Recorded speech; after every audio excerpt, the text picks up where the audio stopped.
Salut tout le monde, c'est Juliana et Julien. Nous sommes tous les deux parents d'une petite Elena qui a 15 mois et demi. Et en ce moment, on attend notre deuxième bébé. Notre deuxième petite fille. Oui, deuxième petite fille. Et aujourd'hui, on vous parle De la 30e semaine de grossesse. Cette semaine, bébé a la taille d'une courgette et aussi d'un casque de moto. Donc, il faudra m'expliquer en quoi le bébé peut avoir la taille d'un casque de moto. J'ai eu du mal à me représenter la chose, donc vous me direz en commentaire si ça vous parle, que le bébé a la taille d'un casque de moto. Peut-être qu'il a le poids d'un casque de moto, je sais pas, c'est bizarre. En tout cas, le bébé mesure à peu près 40 cm pour environ 1,320 kg.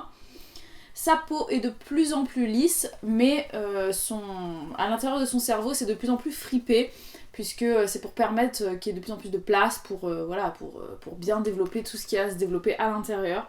Il a suffisamment de force maintenant pour pouvoir serrer un doigt, donc si le bébé était amené à naître maintenant, il pourrait vraiment commencer à serrer nos doigts. Donc ouais, je trouve ça assez... Et c'est vrai que la force du bébé, en tout cas moi, je la sens vraiment. Elle est de plus en plus forte dans mon ventre et quand elle bouge, ça devient un peu... pas violent, mais voilà, c'est plus de force, ça c'est sûr. Le bébé peut maintenant voir et a les yeux grands ouverts.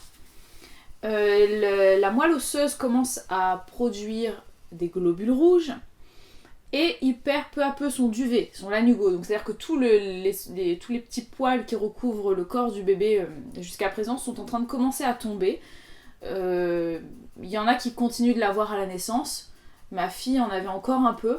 À certains endroits de son corps, il y en a qui en ont beaucoup et qui le perdent ensuite au fil des mois après la naissance, mais c'est à peu près à cette période là en ce moment, de la 30e semaine, que les bébés commencent à perdre ce duvet là.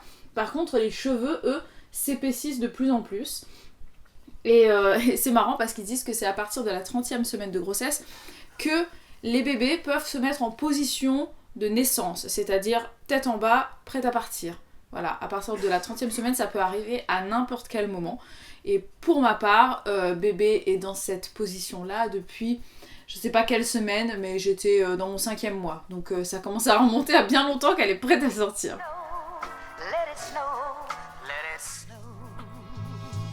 Cette semaine, voici les symptômes les plus courants qu'on peut observer. Les rêves de plus en plus étranges et de plus en plus réalistes. J'en ai pas particulièrement. Et d'ailleurs, les problèmes pour dormir c'est également un symptôme qui est très présent cette semaine. Et pour moi, pas du tout, j'ai aucun problème à dormir. Je m'endors super bien, je m'endors super vite, j'ai aucun problème la nuit, je fais pas du tout de rêves bizarres. Alors je sais pas si c'est parce que c'est ma deuxième grossesse, rapprochée qui plus est, j'en sais rien.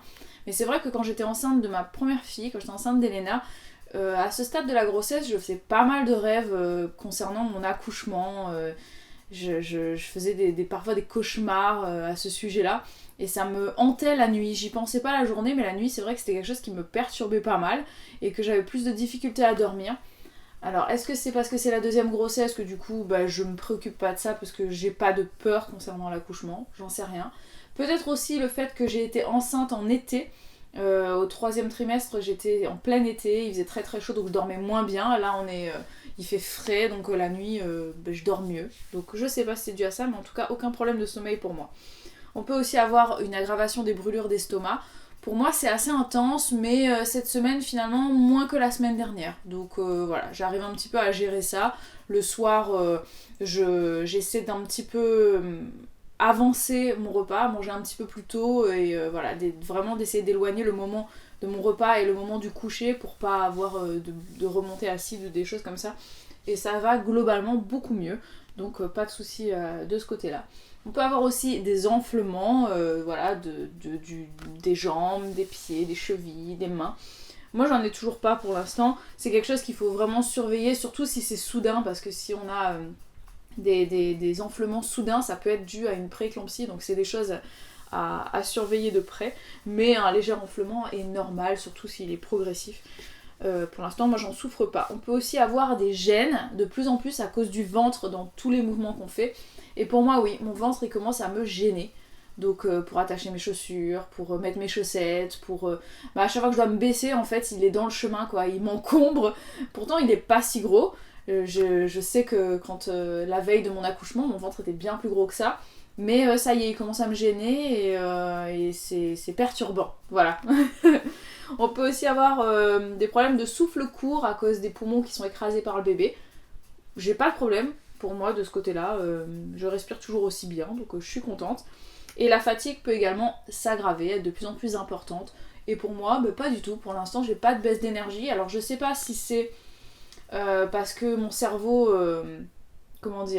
fait abstraction de la fatigue. C'est possible aussi parce que comme je dois m'occuper de ma fille qui a 15 mois, elle est très demandeuse, elle est dynamique, elle est active, on joue beaucoup, on fait plein de trucs et c'est vrai que comme je m'occupe beaucoup d'elle, j'ai moins le temps de penser à ma fatigue. Donc du coup, je vais être très fatiguée le soir au moment de dormir et du coup, je dors très bien.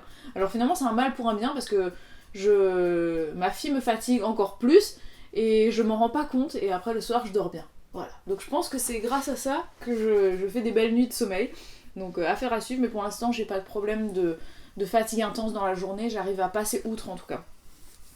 Qu'est-ce que je voulais vous... Ah oui, je voulais vous dire aussi que là, on est à la semaine 30. Ça veut dire qu'il reste 10 semaines et que l'utérus, il est monté à peu près jusqu'à 10 cm au-dessus du nombril et qu'on peut, en ce moment, commencer à avoir du colostrum dans les seins et avoir des écoulements de colostrum aussi, c'est possible. Pour l'instant, moi, j'en ai pas eu. Pour Elena, j'en avais à cette période-là, je crois que c'était au 6e mois. Non, au 6e mois, j'avais des écoulements de colostrum, mais là j'en ai pas encore eu, mais pourtant je sens que ça commence à bouger là-dedans, je reconnais les sensations et tout ça, donc c'est assez rassurant quelque part. Concernant mon poids, je suis à 59,7 kg, ce qui me fait une prise de poids totale depuis le début de la grossesse de 5,7 kg.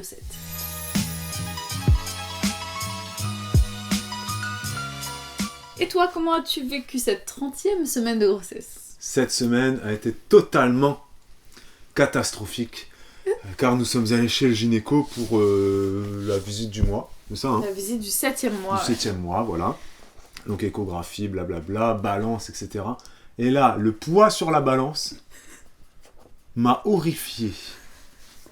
69 kilos mon poids à moi. Parce que je suis monté sur la balance, Bibou. Donc la Bibou, elle monte. Et moi, je dis, attends, je vais monter sur la balance. 69 kilos. J'étais pas bien. Le gynéco, il était derrière, il était en train de se marrer un peu, mais... Bon, notre gynéco, il est drôle parce qu'il se marre, mais il se marre, il se retient. Voilà, c'est un petit, j'allais dire un petit vieux, mais c'est vrai, il est proche de la retraite. Ouais. Mais voilà, donc oui, ça... Ouais, bon, c'est pas beaucoup 69 kilos, mais c'est vrai que pour toi, c'est pas ton poids habituel.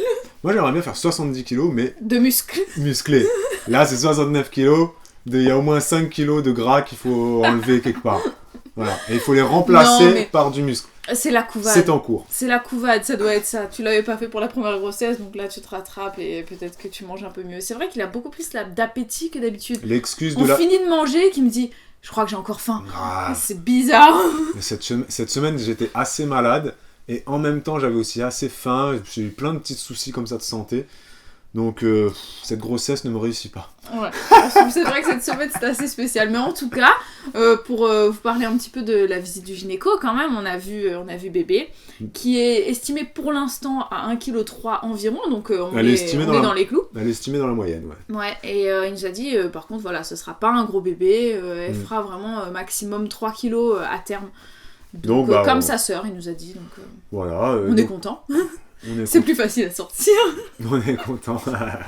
Donc on verra le mois prochain comment évolue. Mais bon, logiquement, là, un bébé, logiquement, ça devrait aller. Bon, voilà, après... Après, on sait jamais. Mais on sait jamais, il y a toujours des exceptions. On revoit le gynéco dans 3 semaines pour l'écho du 3e trimestre.